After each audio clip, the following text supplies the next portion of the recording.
Hi, Representative Rachel Roberts here, coming to you from my office in Frankfort, Kentucky. I wanted to take this time today to wish everyone a happy and safe Memorial Day weekend, and also to share some information with you as we as a state continue to battle COVID-19 and do our best to take care of one another. So thanks for your time today. Today, let's talk about the 2020 census and our upcoming primary election. First, it is time to fill out your census. If you haven't done it today, please go to 2020census.gov. It just takes a couple minutes, but it is so important for our state and our district. Here's how we're looking overall. Kentucky has a 64% response rate. Our congressional district, which is District 4, is at 69, Campbell County at 68, and below, take a moment to find your city on this list.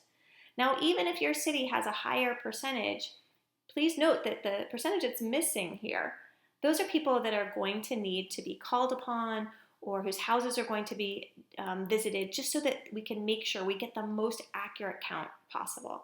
And in this time when we're all trying to stay healthy at home and healthy at work, let's do our part to limit the need for those in-person contacts.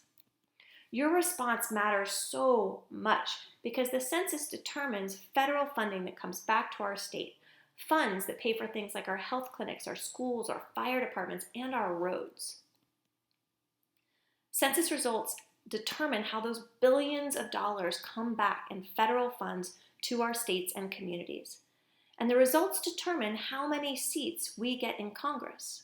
Also, it's mandated by the Constitution, and it's part of our civic duty. You should count yourself in the census in the place where you were living and sleeping most of the time as of April 1st of this year. Wondering where you were on April 1st? I'm pretty sure it's where you are now, since we're still staying healthy at home and healthy at work. But if you were living somewhere else, then on April 1st is the date you're stating your location for census purposes.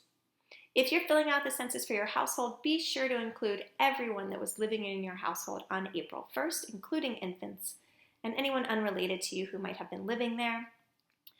And then note that May 27th through August 14th is when census takers will start interviews with those who have not yet responded. So again, please take time, respond online. Now, the census determines federal funds that come back to us all the time, but right now, in this moment, Kentucky has just received $300 million from the CARES Act. The CARES Act is the Coronavirus Aid, Relief, and Economic Security Act. Those funds have come back to the state, and they are distributed throughout the state to the counties and the cities based on census and population numbers. So the census count matters not just for year-to-year finances and budgeting for the state, but also for times of emergency and peril. And then finally, I wanted to mention that the census is hiring. So if you are looking for work right now, go to 2020census.gov and click on the Careers tab at the bottom of the page and see what the options are here locally. Let's move on to our absentee ballots and our upcoming primary election. So it is almost time for us to vote, and this year voting is going to look a little different. If you are not yet registered, you can still register through May 26th at 4 p.m. You can register online at govoteky.com. Know someone who isn't registered? Make sure to send them a text or an email with govoteky.com in it so that they can get registered as well. Now, on June 23rd, you can still vote in person. However, it's important to note that there will only be one precinct open for everyone in Campbell County. We really are trying to move everyone to absentee and mail-in voting this year for the primary election to keep everyone as safe as possible.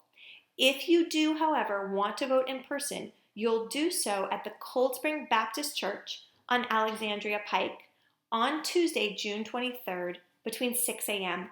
and 6 p.m. For absentee voting, most of us haven't voted absentee beforehand. It's just not that common in Kentucky yet. But this election, the Secretary of State, Michael Adams, and our Governor, Andy Beshear, have worked together to make it so that everyone has access to vote by mail-in absentee voting. And to do that, they've waived the travel and medical restrictions that are generally placed upon those requests.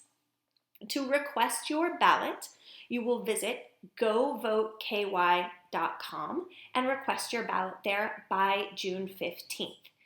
When you receive your ballot, you'll fill it out and return it between June 8th and 22nd. It must be post-dated by the 22nd. No return postage is required. Your primary ballot election this year in June will include your party's nominees for President, U.S. Senate, and House District 4. This is a primary election, so it is a party-affiliated election. Your ballot will reflect your declared party. And finally, I'd just like to take a moment to say Happy Memorial Day to everyone and a thank you to our veterans. And also a moment for each of us to just reflect on this moment in time, what we're all experiencing, and the lives of Kentuckians that we have lost, their families, and those who are still recovering in hospital or at home. So this Memorial Day is going to be different and also special because it's the first time we really start to gather again. So as we gather this weekend with those we love, I implore you, take it slow, be safe, be kind to one another. All right, thanks everyone for watching. Until we have the chance to meet again in person, take care of one another, stay well, see you soon.